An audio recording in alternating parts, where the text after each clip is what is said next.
Nous vivons à une époque stressante.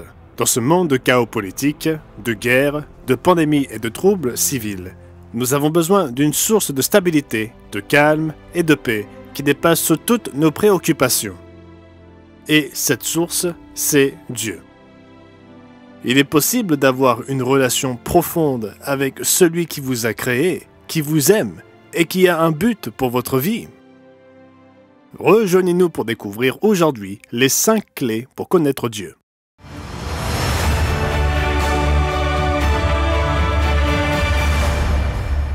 Bonjour et bienvenue au monde de demain, où nous vous aidons à donner un sens à votre monde à travers les pages de la Bible. Nous sommes très heureux que vous regardiez cette émission. Dans l'émission de ce jour, nous vous offrons l'un des DVD gratuits les plus encourageants de toute notre bibliothèque, le Dieu de promesses infaillibles. Et franchement, nous avons plus que jamais besoin des promesses de Dieu. Le monde tel que nous le connaissons semble s'effondrer. Nos rues sont le théâtre d'une agitation croissante.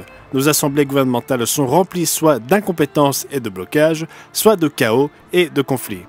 Les guerres et les conflits font rage, alors que nos dirigeants semblent de plus en plus incapables de gérer le nombre croissant de crises dans le monde. Même en dehors des gouvernements, les institutions qui sont au cœur de la civilisation semblent se révéler chaque semaine comme étant, au mieux, indignes de confiance et au pire, motivées par une idéologie. Nos établissements d'enseignement semblent souvent se consacrer davantage à l'endoctrinement ou à la programmation de nos enfants qu'à leur véritable éducation. De nombreux domaines scientifiques semblent de plus en plus motivés par une idéologie sociale et un activisme politique, plutôt que par un désir sincère de découvrir la vérité et un dévouement à la réalité. Le chaos de notre monde n'est pas seulement abstrait ou académique, et il ne se limite pas aux pages de nos journaux. Il a un impact sur notre vie. La nourriture et les autres produits de première nécessité semblent coûter de plus en plus cher, alors même que nous semblons avoir moins d'argent à dépenser. Les parents regardent leurs enfants et se demandent à juste titre de quel monde ils vont hériter. Bien qu'il y ait toujours des hauts et des bas, la prophétie biblique révèle que la tendance est exactement ce qu'elle semble être. Les choses vont vraiment empirer avant de s'améliorer fondamentalement. Les nations autrefois source de stabilité globale dans le monde, telles que les États-Unis ou la Grande-Bretagne, poursuivront leur déclin et aucun changement à la présidence ou au poste de Premier ministre de ces nations n'arrêtera complètement le déclin et ne résoudra pas le chaos croissant. La raison ? Ce déclin et ce chaos croissant ne sont fondamentalement pas dus à des politiques, à des plans économiques, ni même à quoi que ce soit de ce genre. Le chaos et le déclin sont dus au péché de ces nations. Et à moins qu'il n'y ait une repentance nationale fondamentale de la part des peuples eux-mêmes et un retour de leur cœur vers les lois de leur Créateur, il faut s'attendre à ce que le chaos et le déclin se poursuivent. Alors, que pouvons-nous faire pour trouver la paix d'esprit et la stabilité dans un monde qui en est si dépourvu? En fait, il n'y a qu'une seule source de réconfort et d'espoir. Le Dieu qui vous a créé et qui vous aime et qui a un dessein remarquable pour votre vie. Dans l'émission d'aujourd'hui, nous allons vous donner 5 clés pour connaître Dieu profondément. 5 clés que vous pouvez utiliser pour établir une relation profonde avec le Dieu éternel qui veut vraiment construire une relation avec vous. Loin d'être un Dieu distant et inaccessible, notre Créateur est proche et très approchable. Mais nous devons faire notre part pour le chercher. Dieu l'explique par l'intermédiaire du prophète Jérémie en encourageant son peuple. « Car je connais les projets que j'ai formés sur vous, dit l'Éternel, projets de paix et non de malheur, afin de vous donner un avenir et de l'espérance. Vous m'invoquerez et vous partirez. Vous me prierez et je vous exaucerai. Vous me chercherez et vous me trouverez si vous me cherchez de tout votre cœur. » Mais toute recherche doit commencer quelque part. Et si vous êtes prêt à tirer parti de ces 5 clés, vous vous trouverez sur la bonne voie pour un cheminement plus vivifiant et plus profond avec votre Créateur. La première clé que vous pouvez utiliser pour connaître Dieu concerne la création. Le monde entier qui nous entoure est l'œuvre du Maître et Créateur de toutes choses, et il nous dit dans sa parole que nous pouvons mieux le connaître en passant du temps à nous imprégner de sa création. Dans Romains chapitre 1 et au verset 20, l'apôtre Paul dénonce le déni ridicule de ceux qui regardent la création qui nous entoure et nient l'existence de Dieu.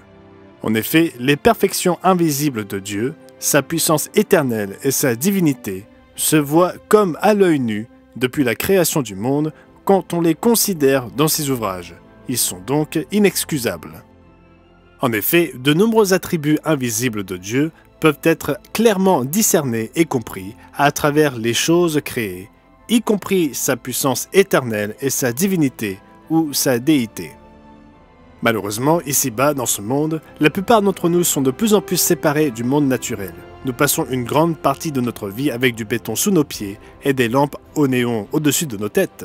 Mais si vous voulez vraiment connaître Dieu, consacrez un peu de temps à passer dans sa création. Faites une promenade dans un parc local si vous le pouvez. Sortez dans un environnement naturel. Levez les yeux vers un ciel nocturne dégagé et laissez vos yeux parcourir les étoiles. Considérez l'étonnante variété de formes de vie complexes qui résident avec nous sur la planète Terre. La création est une louange au Créateur en toute clarté pour ceux qui sont prêts à écouter son chant. L'ordre cohérent et fiable du monde et du cosmos nous indique que Dieu est ordonné et respectueux des lois. Sa complexité et sa conception témoignent de son inimaginable intelligence. La variété que nous voyons autour de nous témoigne d'un Dieu qui aime la créativité et la beauté. Pour ceux qui aspirent à connaître leur Créateur, la création elle-même est l'un des plus précieux trésors de l'humanité. Si vous voulez connaître Dieu, profitez de la création et laissez-la vous apprendre qui est Dieu et quelle est votre relation avec lui. Comme l'écrivit le roi David, le poète guerrier de l'ancien Israël, dans le psaume 19, verset 2, « Les cieux racontent la gloire de Dieu et le firmament annonce l'œuvre de ses mains. » La deuxième clé pour connaître Dieu est la Bible, la parole sacrée de Dieu. Si vous voulez vraiment connaître le Dieu réel, cette clé est absolument essentielle. Trop souvent aujourd'hui, les gens disent qu'ils connaissent Dieu, mais ce n'est pas le cas. Ce qu'ils considèrent comme Dieu est un produit de leur imagination. C'est ce qu'ils imaginent que Dieu est. Mais si Dieu est réel, et il l'est, alors nous voulons connaître le vrai Dieu, celui qui a créé l'univers, celui qui a le pouvoir d'agir dans nos vies. Et ce Dieu-là nous a donné sa parole pour travailler avec nous. La Bible est la pensée de Dieu imprimée. Lorsque nous la lisons, nous découvrons comment il pense, ce qui compte pour lui, ce qui le rend heureux ou le met en colère, quels sont ses plans et ses désirs, à la fois pour le monde et pour vous. La lecture de la Bible est la clé qui nous permet de déverrouiller ces choses. Mais nous devons la lire correctement. Dans Ésaïe chapitre 28, Dieu inspira le prophète à parler de la compréhension du message divin. À qui veut-on enseigner la sagesse? À qui veut-on donner des leçons? Est-ce à des enfants qui viennent d'être sevrés, qui viennent de quitter la mamelle? Car c'est précepte sur précepte, précepte sur précepte, règle sur règle, règle sur règle, un peu ici, un peu là. Nous devons être prêts à assembler tous les éléments. On ne peut pas se contenter de lire une partie de la Bible, par exemple seulement le Nouveau Testament ou seulement l'Ancien. Il faut être prêt à considérer le livre dans son entier, dans son ensemble, pour se faire une idée précise de la pensée divine. Imaginez que vous possédiez une grande collection de lettres écrites par un bisaïeul décédé avant votre naissance. Lire seulement une ou deux lettres ne vous donnerait pas vraiment une image complète et pourrait même vous donner une fausse idée ou vous amener à en tirer une conclusion à son sujet sans suffisamment de contexte. C'est ce que font beaucoup de gens avec la Bible, qui pensent comprendre Dieu en étudiant que le Nouveau Testament et les psaumes ou quelques autres livres de l'Ancien Testament. Mais dans 2 Timothée chapitre 3 et au verset 16, il nous est dit ce qui suit. « Toute écriture est inspirée de Dieu et utile pour enseigner, pour convaincre, pour corriger, pour instruire dans la justice. » L'écriture, toute écriture, est inspirée de Dieu, ou comme le disent certaines traductions, divinement inspirée. Si l'idée d'étudier toute la Bible vous intimide, je vous recommande de commencer par visiter notre site internet à mondemain.org. Nous avons beaucoup de ressources gratuites pour vous aider à commencer, y compris le DVD gratuit d'aujourd'hui. Cependant, il ne suffit pas de lire et d'étudier. La connaissance en elle-même ne fait que nous rendre vaniteux. Nous devons mettre en pratique ce que nous apprenons. Cela nous amène à notre prochaine clé pour connaître notre Créateur, respecter les commandements divins. La parole de Dieu contient sa loi et ses commandements, les 10 commandements. Il est trop facile et erroné de considérer les commandements de Dieu comme une simple liste de choses à faire et à ne pas faire, alors qu'ils sont bien plus que cela. La loi de Dieu représente un mode de vie qui fait partie intégrante de notre cheminement vers la vie éternelle. Elle nous aide également à comprendre la pensée et le caractère divin, mais elle ne révèle cette pensée et ce caractère qu'à ceux qui font plus que lire à leur sujet. Elle doit être mise en pratique et vécue. Comme le dit le verset 10 du psaume 111, « Tous ceux qui pratiquent ces commandements sont vraiment sages. » La plupart des hommes ignorent le but de Dieu, qui consiste à former son propre caractère à l'intérieur de nous. Paul souligna un élément de ce but lorsqu'il écrivit dans Philippiens 2 et au verset 5 « Qu'il y ait donc en vous cette pensée qui a été aussi dans le Christ Jésus. » Chercher à vivre selon les commandements divins fait partie du processus par lequel Dieu forme en nous la pensée et le caractère de Jésus-Christ. C'est ainsi que nous apprenons comment Dieu et Jésus voient le bien et le mal, comment ils veulent être adorés et comment ils veulent que nous interagissions avec eux et avec notre prochain. Et c'est en obéissant à ces commandements que nous commençons à assimiler leur caractère. Mais il ne peut s'agir d'une simple recherche académique. Il ne s'agit pas seulement d'apprendre à connaître Dieu à travers ce que nous lisons avec nos yeux ou entendons avec nos oreilles. C'est une question très personnelle d'apprendre à le connaître à travers ce que nous choisissons de faire avec nos mains et où nous choisissons d'aller avec nos pieds. Respecter les commandements divins est tellement essentiel pour connaître Dieu qu'il inspira l'apôtre Jean à nous mettre très clairement en garde. Si nous gardons ces commandements, nous savons par cela que nous l'avons connu. Celui qui dit « je l'ai connu » et qui ne garde pas ses commandements est un menteur, et la vérité n'est point en lui. Ce sont des mots forts, tirés directement de la Bible. Quiconque cherche à connaître Dieu doit respecter ses commandements, et cela nous inclut, vous et moi. Passons en revue les 3 premières clés.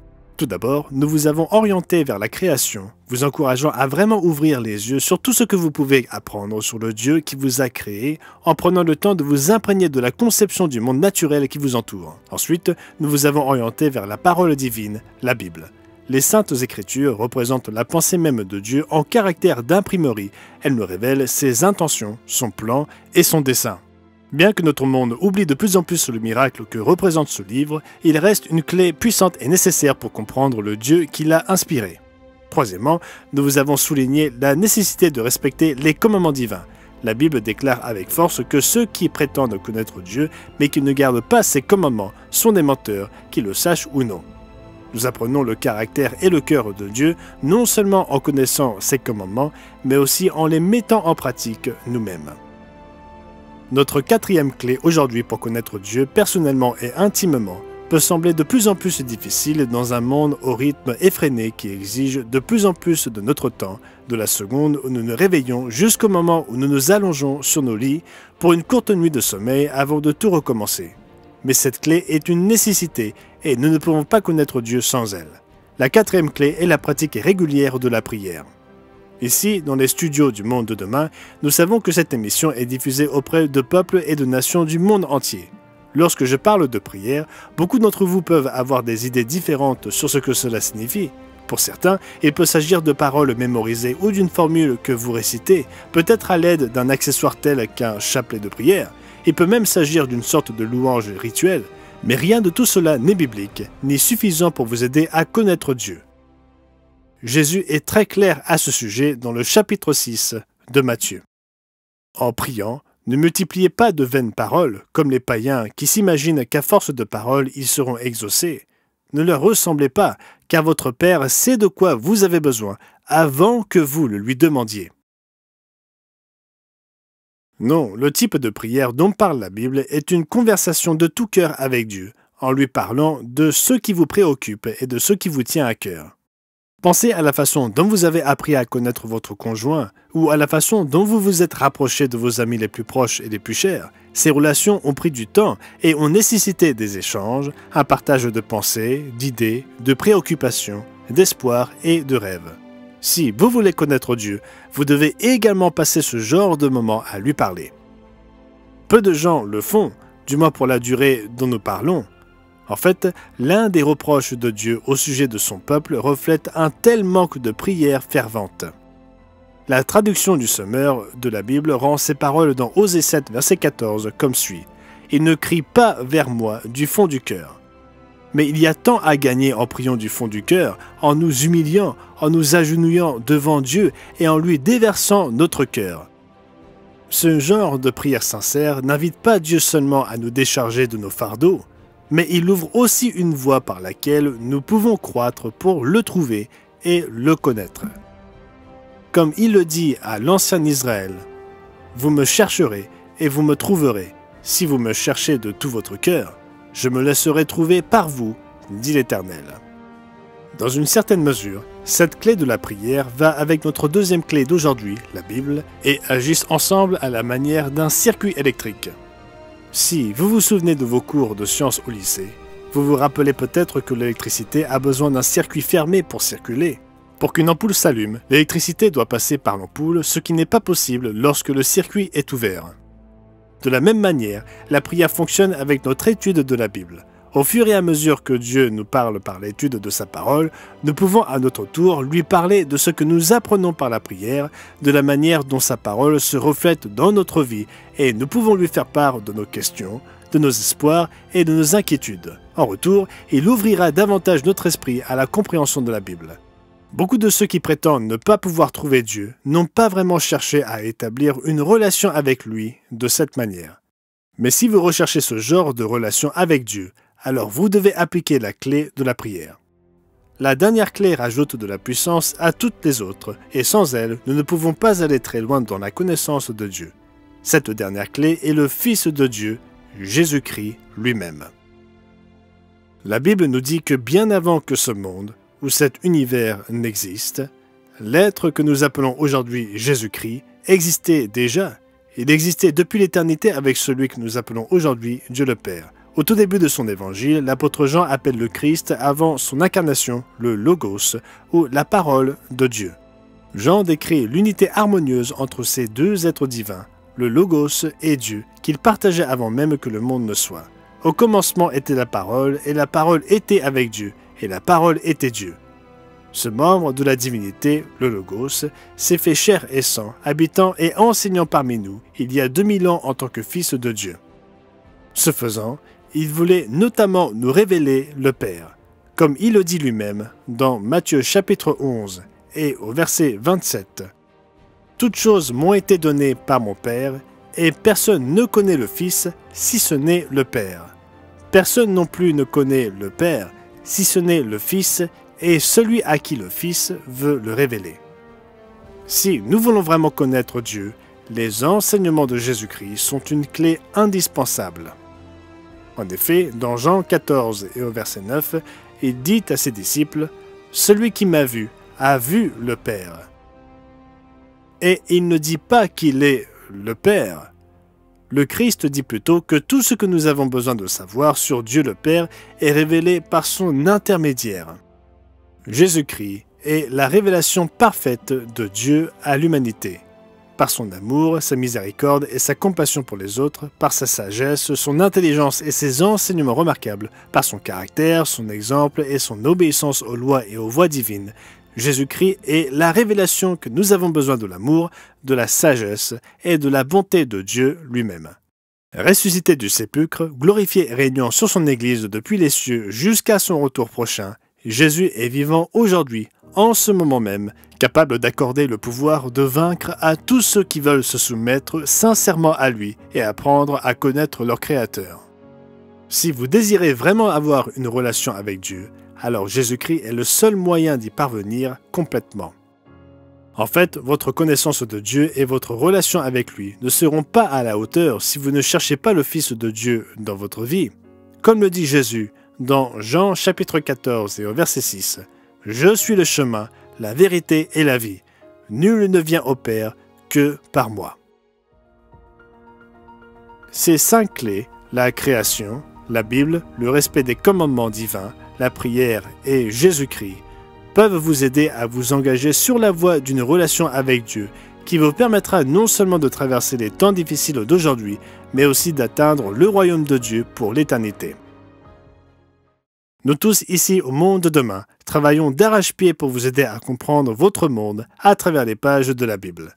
Si vous êtes intéressé par le DVD Le Dieu de promesses infaillibles, vous pouvez le commander en cliquant sur le lien dans la description. Vous pouvez aussi aller sur notre site internet mondedemain.org. Nous espérons que vous vous abonnerez à notre chaîne et si vous souhaitez être averti des prochaines vidéos, il vous suffit de cliquer sur la cloche. Merci beaucoup.